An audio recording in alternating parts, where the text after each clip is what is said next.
Hey y'all, I'm Karen Mayer Cunningham, the special education boss.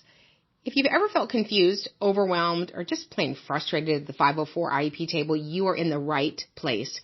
Every week, I'm breaking down the rules, the rights, and the realities of special education so you can walk into meetings informed, empowered, and ready to make real change. And whether you're a parent, a teacher, an advocate, a school-based member, or somebody who's just trying to do right by a student, this podcast gives you straight talk, real answers, and tools that you can use immediately. I'm not here to play politics. I'm not here to play sides. I'm here to train people who sit at the table and teach you how to follow the law, ask the right questions, and protect the rights of students. So go ahead and hit subscribe, share this with a friend, and you know what? Meet me back here every single week. We're not just talking about change. We're making it. Because when you know better, you do better. And when we get it right for the child, we get it right for everybody. Welcome. We're going to be answering questions. Have you ever cleaned and cleaned and cleaned and cleaned your camera and it's still fuzzy? And then you realize it's your glasses. Is it just me? It's probably just me, right? Are you staying warm? We're having the mildest July because it's raining here every day in Houston, which I'm happy about. I love rain. I don't love the rain if my hair is in it, but I do love the rain. So that is good stuff. Okay. So let's see if I can clean my glasses, and since I cleaned the camera. I don't know if that was helpful. So first question we have out of the gate is, my son is 16 and is on an IEP, and the committee is refusing to develop any transition supplements. Oh, then you have been a witness to a crime, because transition is a requirement under federal law at the latest at 16. Most states do it at 14. Florida does it as early as 12, starting at 11. So when the reenactment of IDEA came out in 2004, and we added a few things, we took away a few things. We added transition, we added ESY, and it's a requirement so that they have post-secondary success for gainful employment, independent living, and further education. Exactly. All right. Any advice for a new SPED teacher coming from a general education classroom? No, thank you for serving kids with differences. Just remember to make sure that you get from your administrator. I'm sure they have blank copies of your IEP progress reports or your accommodations logs for the kids in your classrooms that have a 504, which have accommodations, or an IEP, which have IEP goals and accommodations that you must track. And remember to keep it focused on the kids. Absolutely. Okay, so here's a scenario for you. 2 classrooms. Okay, one classroom has 2 paras, and then the classroom immediately next door is the one with the teacher. So it's just, actually, that's one classroom. Yeah, the classroom with the teacher is the classroom. The classroom with the paras is not a class that's being taught. You have to have a teacher in that class. Shucks. Yes, shucks. You could make it like a teacher's lounge. You can make it a paraprofessional lounge. Yeah. As long as there are Slurpees and soft serve, I'm there. Yeah, and snacks, salt and sugar. It's not exactly. Yeah. Okay, Nina has 3 kids on an IEP. She's fought for years and is now moving cross country. Should I just hire a lawyer? Oh, one of 2. Where's the other one, Nina? I just lost it. It's still coming. Oh, should I hire a lawyer from the start with the new district? The new district said to enroll and watch for private placement kiddo. Nina. Yeah, I've never been in a situation that you need to start with an attorney. While there are some good special education attorneys, they don't usually go to IEP meetings even after there's a settlement, an agreement, a resolution. If you need support, certainly get an advocate. We have a team of them here at Special Education Academy. Just email us at advocate@specialeducationacademy.com or find an advocate where you live. You're in a setting that's a legal setting, and you may or may not be in a district that understands their legal requirements, obligations to you and their child. All right. Generally, when SPED law says without unnecessary delay, how long are we talking about? That's like, how long is a string? Unnecessary. Isn't that subjective? So I would say 5-10 business days would be without unnecessary delay as a non-attorney advocate. All right, and then what has Alicia pinned to the top of the screen? What's happening tonight in Academy, and have people join? Yeah, tonight we're in a series of prior written notice, which is one of the most important components of an IEP that's rarely filled out completely, or meaning it's a federal obligation, and its federal obligation is the same in all states. So join us for that series. You can go to specialeducationacademy.com, log on to training, register for the Academy. You put all of your information in there. If you want to cancel at any time, you can just log back in and cancel. Perfect. Okay. What are the legal requirements for documentation and data tracking for a student with an IEP? So we're charged with writing an IEP that's to enable a child to make progress, and it's measurable. So at minimum, you should be tracking IEP goals once a week. If it's a behavior goal, certainly reach out to the behavior support team to see about the rate at which they want that tracked. If you're a related service or instructional service provider, then you would track those IEP goals based upon the times that you meet with the student. I want my child with an IEP to stay in kindergarten an extra year, but the team said no. What are your thoughts? So if you have a student who's in kindergarten, whether they have an IEP or not, if you believe that they need to repeat that year, and that's often a conversation I have with my clients, have they met the expectations of kindergarten standards in your state? Have they met them academically, emotionally, functionally, language, all of those pieces? It's a decision between the parent and administration. It's not an IEP decision. Okay, and then we have a question. My daughter has autism. We took the diagnosis to school and they said they would not accept it educationally. Can you explain the difference between medical and educational? Sure. Medical eligibility means that you have a physician that has said your child meets the DSM-5 criteria for autism. I would certainly use that letter, that evaluation, to ask then the school to do their own educational evaluation in the emotional behavioral space or psychological space for the consideration of autism as an eligibility under IDEA. We have Chromebooks that will be by cart checkout only at our school. But what about a child that has an IEP that requires a Chromebook? Does that infringe on the IEP, and how do I challenge that? There's nothing to challenge. Just say that I would like my student to be assigned their own Chromebook so that we can see and measure the gains that they're getting, especially if they have a deficit and they're using it for speech to text to speech or for anything in the written expression area. All right, and then I certainly know this is a concern for a lot of parents because they don't get good information, but do IEPs hold kids back from getting into college? Not an IEP doesn't hold you back from getting into college nor get you into college. An IEP is an individualized education program. It's for children that have an identified eligibility and are in need of more education than solely the general education teacher can provide. All right, our district is refusing to administer G-tube feeds as the doctor ordered. They won't delegate a para and are saying they don't need to have a nurse do it either. What can we do? So they don't need to have a nurse do the G-tube feed. They have to provide food and sustenance to a child when they're in school. So I would certainly challenge that. That's an administrative issue. All right, we've got a teacher question. What should I do if students are put in my gen ed class when their IEP says they should be in resource? So I would just say that this is not the correct place to implement their IEP during this content area. All right, is there a fee to advocate? So we're often told in the comments that there's free advocates in every state. I don't know where this free advocate list is.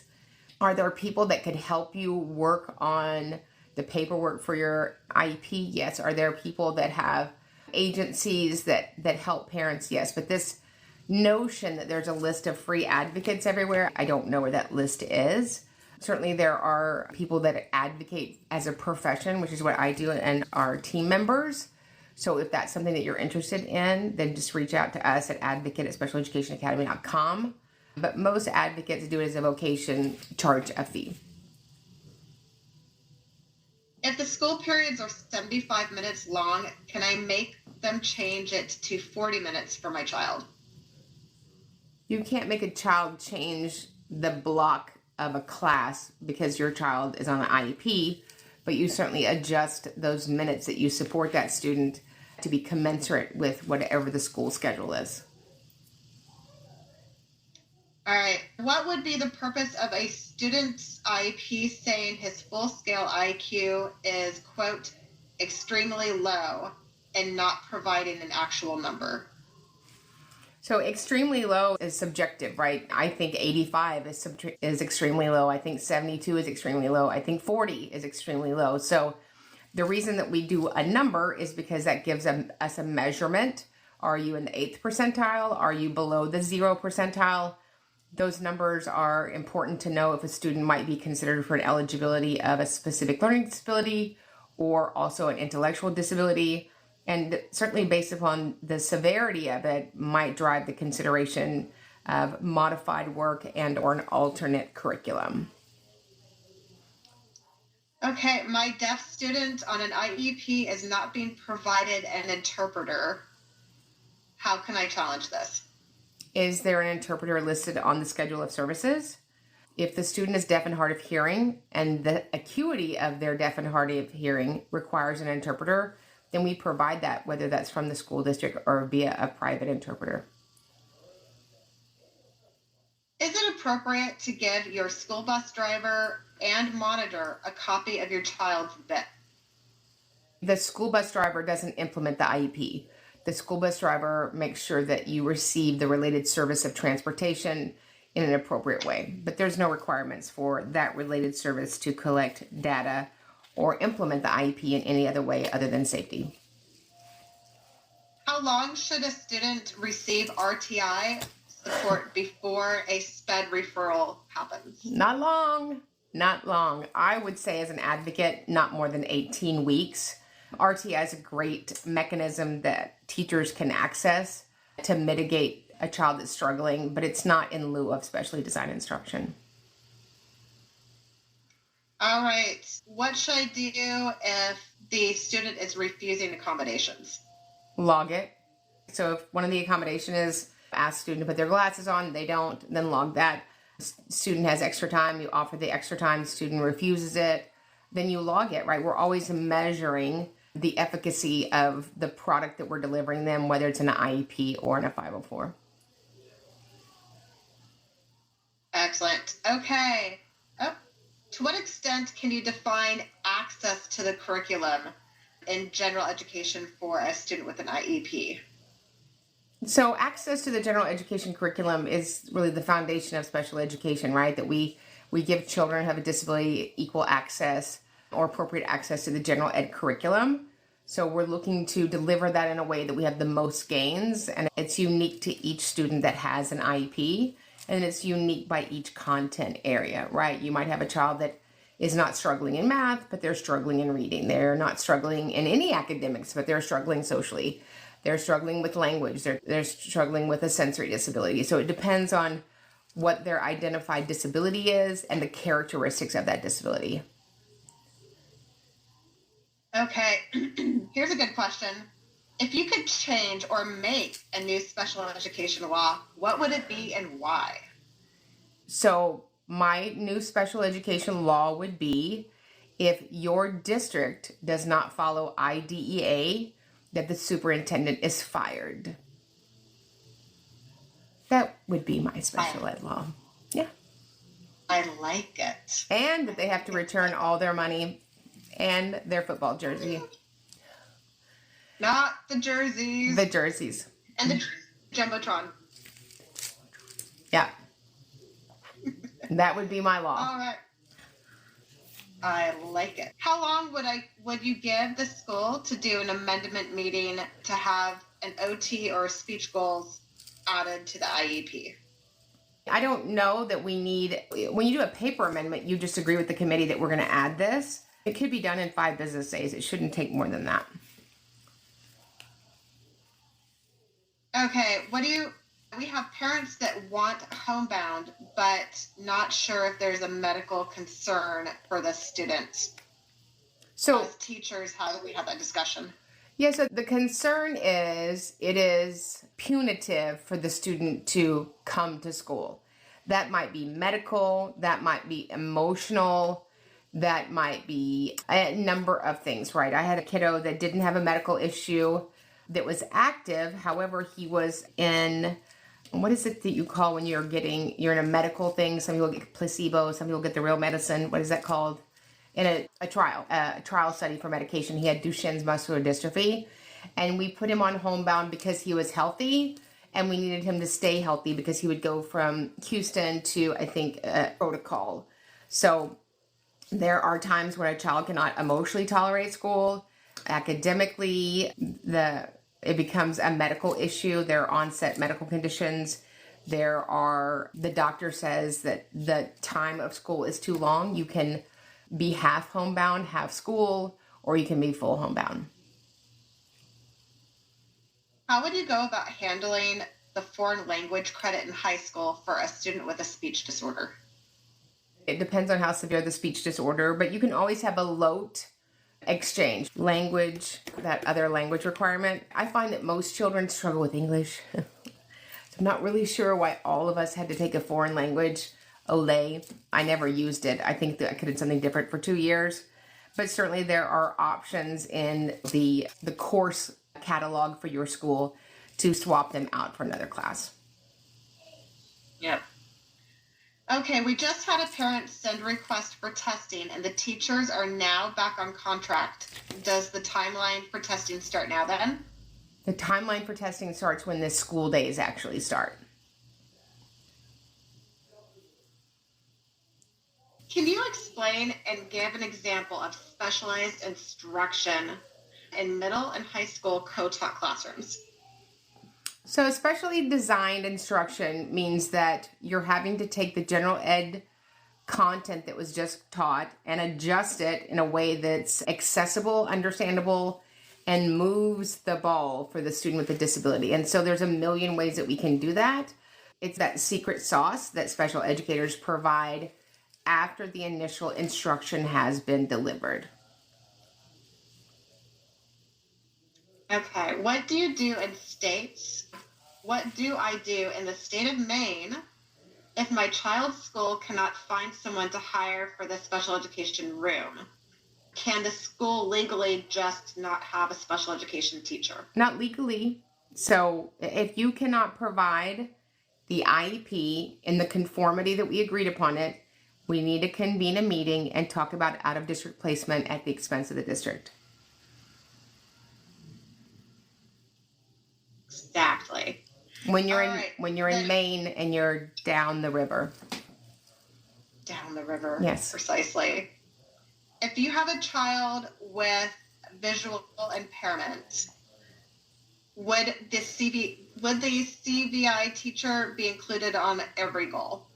No, but most. Okay, what are your thoughts on TVI documenting 10 minutes twice per 9 weeks? Indirect, is that sufficient? It's offensive. It is past ridiculous. It takes me 10 minutes to get my eyebrows on. What? If a student has a vision impairment, I would argue you would be hard-pressed to find that not being their primary disability. So how do you make instructional aids? How do you make instructional materials? Yeah, it's going to be a hard no for me. If you make those noises at the IEP meeting, that would be helpful. Yeah. That's right. Yeah. Yes, and then say muffin afterwards. Buttercup. Muffin. Yeah. Buttercup. Muffin. A baked good of some sort. A baked good of some sort, yeah. That's right. Okay, what are your thoughts on self-contained students being released 20 minutes earlier than their peers? It's illegal. What is this, prison? We don't release them. You are bound by law, state law, and federal law to deliver the instructional day. Would you be okay with special ed students coming to school every day 20 minutes late? I don't think so. So you're going to deliver the entire instructional day, or we're going to look at another option. What compensatory education would you want for missed one-to-one services? So I wouldn't put the parameters that it was one-to-one. I would put the parameters that special education wasn't delivered. And we have this conversation a lot. You don't ever make the child do the time because adults couldn't do their job. When the special education schedule of services page, determination of services page is not delivered, it's a denial of FAPE. Why it was not delivered, it has no bearing on that. If it was not delivered on purpose, it was not delivered on accident, still not delivered. So that's called a denial of FAPE, not a whoops. We ask for a compensatory package to mitigate that denial of FAPE. My child doesn't have enough adults in their classroom and children are getting hurt. What can I do? So that's an administration issue, because primacy for all students in every campus across the United States is safety. You cannot learn if you are not safe. Yeah. Oh, I got sunglasses. Oh, and they match my outfit. I like it. Very nice. I love them. Yes. Okay. Parent not looking at data, going off of feelings. Oh. How do you as an advocate handle that? Yeah, so I'm not really sure. When the parents are emotional. Yeah, so parents are emotional, right? It's your child. I would be concerned for parents that were never emotional. As an advocate, my job is to represent them in the meeting and to give the information to the team in the way that's the most concise, sanitary, and understandable for all parties, that we can write an IEP that we agree upon and that we can deliver. If a parent's really emotional, then I say, my client needs a minute. We're going to take a comfort break and we'll be back in 10 minutes. And if at 10 minutes that's not adequate, I might log back on and say, based upon the events of today, we need to reschedule and look at a time that's more appropriate for all members. All right. Can districts not abide by a caseload cap by considering it, quote, cross-categorical, even if it does not fit the definition? So I don't know that caseload caps are part of school board policy, district policies, or state policies. And if they're not, then they're not legally bound by them. But if in fact they are a requirement under some sort of governing entity, then they have to follow it. Perfect. My student has roughly 4 or 5 words in kindergarten, but they said that we should know pictures before looking at an AC device. Do I have any recourse? Yeah, we're not doing that. Yeah. Do they say that you have to have a phone book before you can use a cell phone? No. So the reason we have technologies is because it's amazing, right? I actually had a memory come up that I was speaking at an event in 2010. Remember how long ago that was? I had my Steinmart blazer on. I was crushing it. And I was talking on a flip phone, right? We don't use that because that's old technology. So the Assistive Technology Act of 1998 requires that we provide technology to identified individuals with disabilities, whether they're 5 or 95. And there's no prerequisite. You don't have to try something else first to go to that. So I would call bologna sauce on that. What would you say if the school psychologist and principal told you in a meeting the child has not had enough time, quote, in kindergarten to know whether or not they will progress? I would say I have no idea what you're talking about. If the student's not making expected progress, we have expected progress. They're called state standards. So they're not making the expected progress. So I certainly would look at an appropriate IEP, appropriate testing, but we don't wait. It is because what we're doing is wasting time for the child. My district told me that my child's genetic disorder should be the first eligibility because that is what caused their hearing and their speech delays. Is that right? So I don't know if it's right or not. I haven't seen your file. We take the eligibility and then we consider the characteristics of that. When there's a syndrome or something rare, we have to ask if there's specially designed instruction around that syndrome or condition that I can provide specially designed instruction on. If there's a speech delay or hearing delay or any of those are different services that we provide, whether it's a related service, an instructional service, or an IEP goal. But whatever is the primary eligibility, I want to make sure that there is specially designed instruction around it. For instance, this is going to hurt your feelings, but Down syndrome is not an eligibility. There's no specially designed instruction that I can provide you that mitigates the impact of Down syndrome. Now, certainly Down syndrome is a medical condition. It often shows up as a federal eligibility for kiddos with a speech impairment. Sometimes they need OT for tone. They often have an intellectual disability. But remember, the disability has to then drive supports and services and goals. So there's no Down syndrome goal, but certainly education around the characteristics of that. Can you explain the physical therapy requirements for school? The way it was explained to me, I still don't understand if my student will qualify. Yeah, so physical therapy in a school setting means that student, if they don't have physical therapy, they cannot access the general ed curriculum. So very rare do I have kiddos that meet the criteria for physical therapy at school. And it's so very different than a clinical model or a medical model. Often the physical therapists for the kids that I serve are working on mobility, working on if they have a stander, they're using a VOCD, they have a voice output communication device, making sure that they are placed right physically.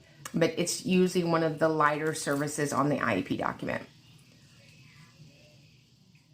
Can only self-contained students ride the special education bus? No, any student with an IEP can ride the education bus if we deem that it's necessary for them to receive it.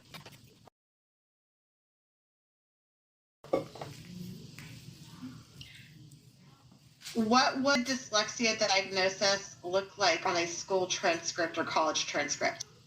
Eligibilities aren't on transcripts. I know many years ago now in Texas, maybe 8 years ago, there's no indication of it on transcripts anymore at all. Your transcript will be notable by the incoming college based upon how many credits you acquired while you were in school. Excellent. Just jumped away from me. Okay.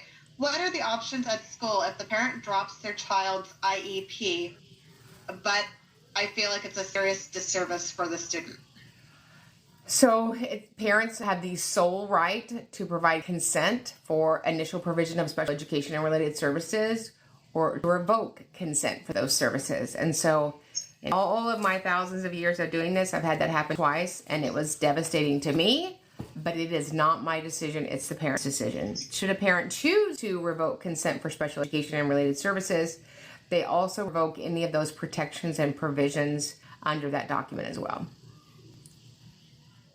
Can an IEP follow students to college, or do they change over to a 504?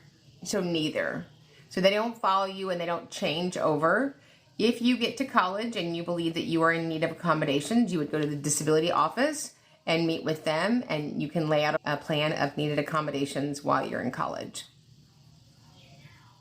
Perfect. And then what should I do as a teacher if I have sufficient data to show that my student needs a one-to-one, but the administration says no?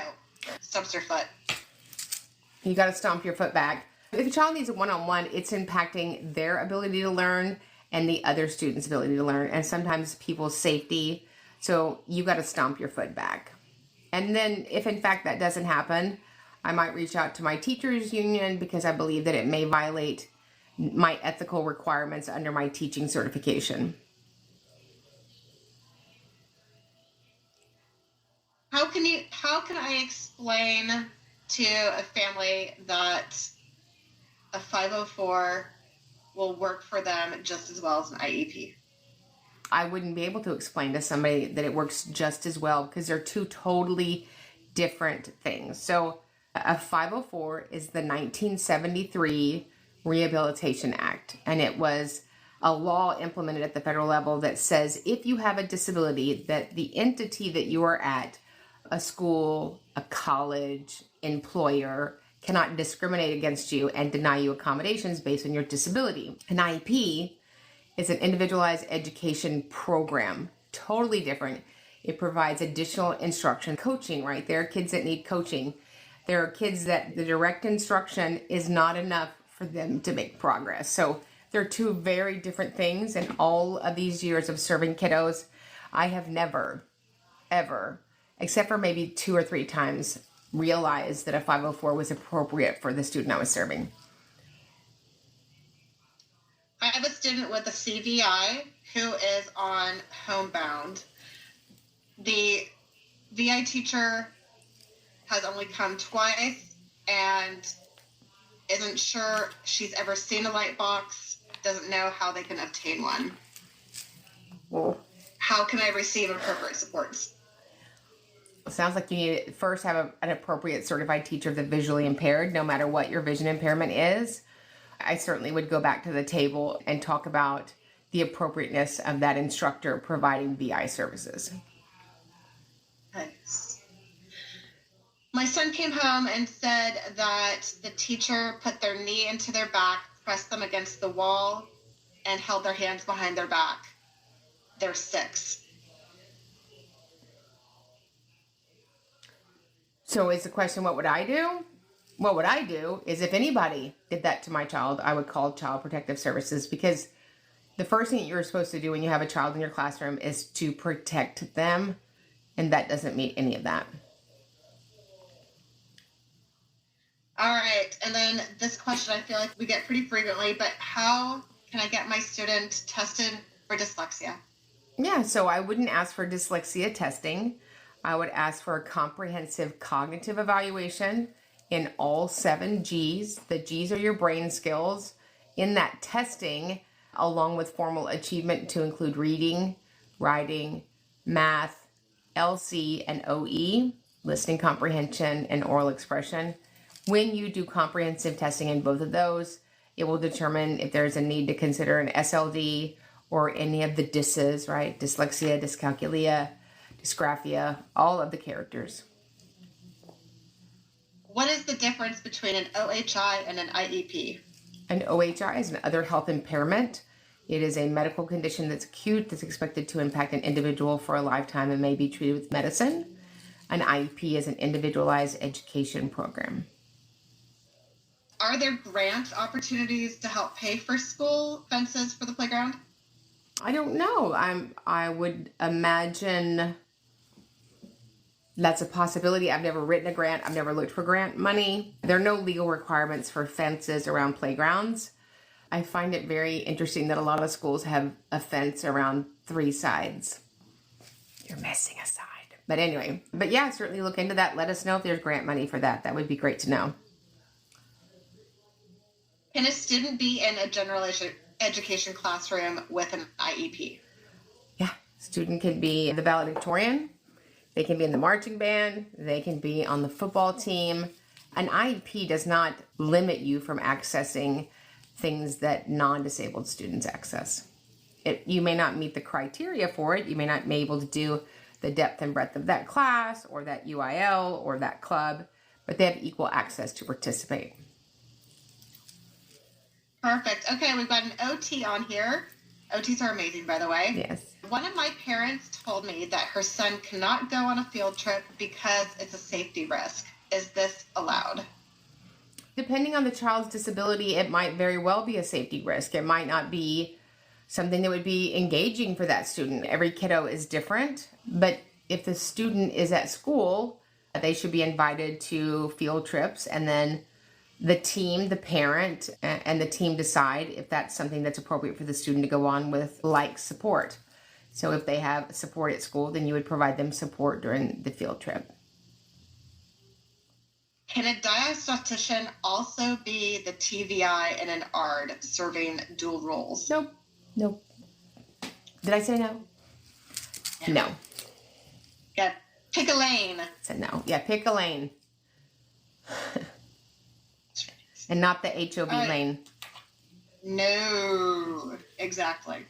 All right, is the IEP team required to follow advice from a doctor to place that child on homebound?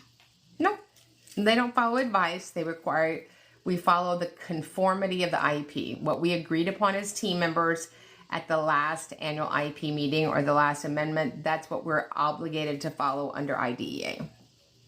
We certainly hope that any consideration to the IEP team is considered, whether that's a physician, a parent, a private therapist. We hope that all information provided to the committee is considered. Bueno. Then how would a family request special education testing? Yeah, so do send an email. Hi, this is Sally Smith. This is my formal request for my child, Billy Smith, to have special education testing. Areas of suspected disability might be learning, attention, behavior, communication, but not limited to those areas. Please let me know when I may come in and sign notice and consent. That's it. Do it in writing. Don't do it out of your vocal cords. Once you do it in writing, it triggers a 15-day timeline for the school to either grant testing or decline testing. Can a school deny your request for an IEE because they have declined to do the testing themselves and therefore you can't move on with any other steps? It depends, right? I certainly have done that and gotten a good response. I've done that and not gotten a good response. The IEE is because we've done an evaluation as a school district and the parents disagree with the contents, data, or summary. But certainly I have asked for an IEE when the district has declined testing, and almost always it has triggered the district to do the testing. Pew, pew, pew, pew, pew, pew, pew. That's the rapid fire emojis. Rapid fire. Yep, add emojis. Okay, I have one that was emailed in. So this is from a school-based member. They say oftentimes their LEA rep and the school psychologist will say one of the three things. One, the child has not had enough time in kindergarten to know how he or she will progress. Two, the child is transitioning from preschool to school and the decisions have been made using an evaluation done 2 years prior over a Zoom call during COVID. Or three, the child has shown progress when in fact the child has been very inconsistent in the academic performance. How, as a school-based member, should I respond? That's tricky because we don't want you to lose your job. We're charged with making decisions based on one thing, 4-letter word called data. Not enough time is not data. A 2-year-old evaluation, especially for a child that's that little, is not what we need. And we have to write an IEP based upon rate of progress and expectancy, and inconsistency is not progress. So I would disagree with those three positions that they had. Perfection. All right. This one says we rejected a non-placement 3 times and there's still no school for their child to attend in September. What if they don't come to an agreement? So they've offered a placement and the parents disagree with it? Yes. It sounds like they've done that 3 times. Yeah. If the school has offered you FAPE and you didn't agree with it, it doesn't necessarily mean you've been denied FAPE. You just didn't take the FAPE that they offered. And again, I don't know the specificity, but it sounds like they're trying to provide a resolution other than the campus. But again, I would need more information to give you a better answer. Okay. How do we as parents verify how the classes are being handled? For example, if they're doing what they're supposed to be doing. So you can't. You're not in the classroom. And even if you watch the video of it, you don't really get everything because the video usually doesn't have audio. I'm not so concerned about if they're doing everything that they're supposed to be doing. I'm looking for just a good 70, 75% I'd be happy with for most of my kiddos. I understand that teachers are overworked, underpaid, and understaffed. That has nothing to do with teachers. That has to do with admin and how we spend the obscene amount of money that actually are in school districts. But it's a conversation for another day. What I would do at the beginning of the year is say, hey, just want to let you know I'm Mayer Cunningham. My kiddo's going to be in your class. Just want to let you know that at the end of every grading period, I'll be picking up the RDCSs. The RDCSs, his raw data collection sheets from his IEP goals. If there is anything that I can do to partner with you this year, I'm happy to do it.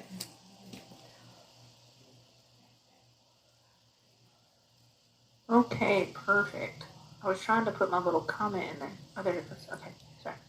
What if, quote unquote, collecting data is putting the child's life in danger? the child is medically fragile and needs another one? So if they're medically fragile, it has nothing to do with needing a one-to-one. It sounds like they need nursing. Life in danger sounds like you need nursing. That would be a related service that you could add to the document. Okay, will the school want their own evaluation after receiving a neuropsychological learning evaluation? Almost always.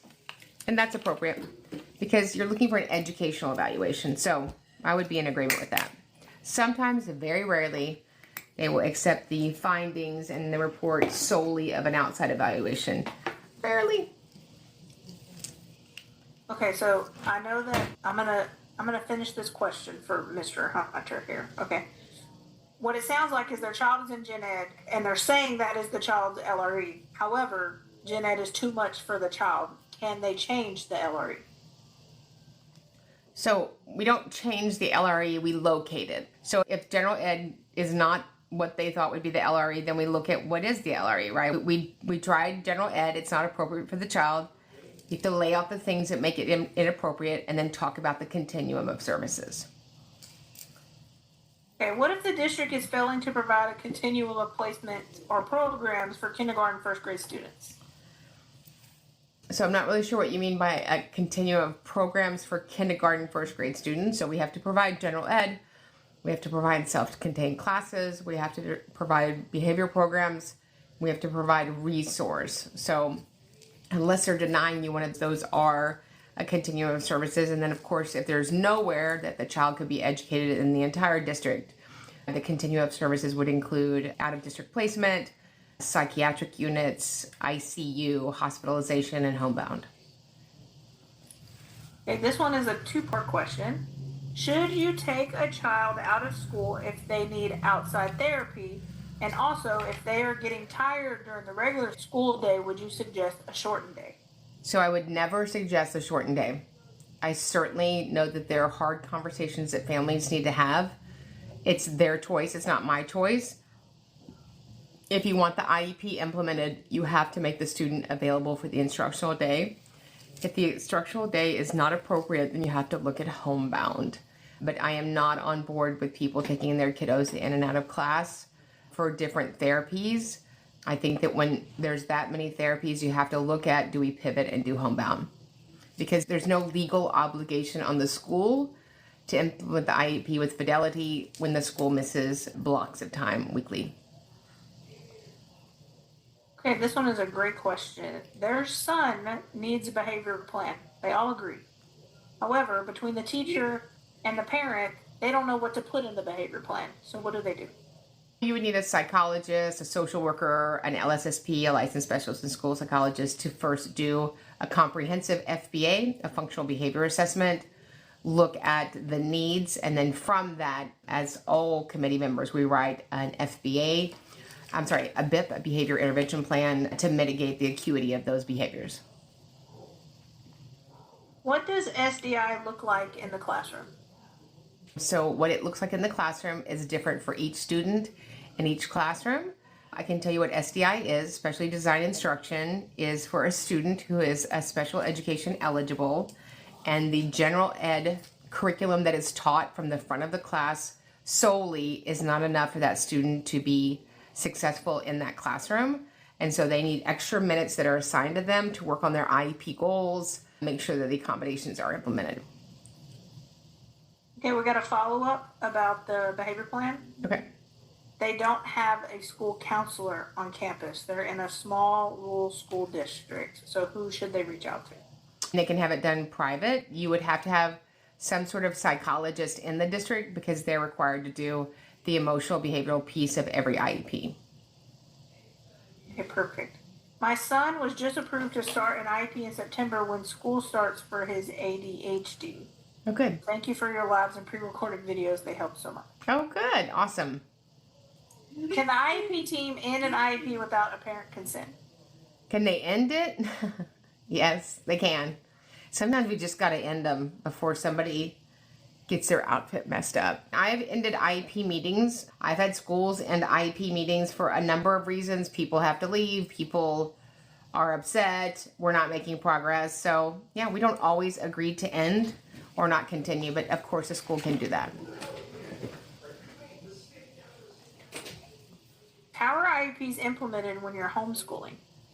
So homeschool is not covered under an IEP. If you are homebound, an IEP is required to deliver that if they're a special education student, although you can get homebound if you're a general ed 504 or an IEP. But there's no, if you choose to unenroll your child from school and homeschool them, there are no IEPs that go out there. Okay, should we be informed if the people involved in the IEP are no longer a staff member? No. That'd be a lot of informing, right? We have a lot of transition in education, whether it's moving to a lateral room, whether being promoted, whether they're moving. But yes, we are required to implement the IEP with the needs in the IEP, but it's not bound by certain staff members. Okay, perfect. So to clarify, she meant, can the school just stop the child's IEP without the parents' consent, not the meeting? Can they just stop? No, all IEP decisions are made by the entire committee, which includes parents as the number one stakeholder. Okay, so how do you go about getting a nurse for your child when they say that they have to collect data? However, your child has severe allergies and he cannot even touch surfaces that could have trace amounts of his allergen.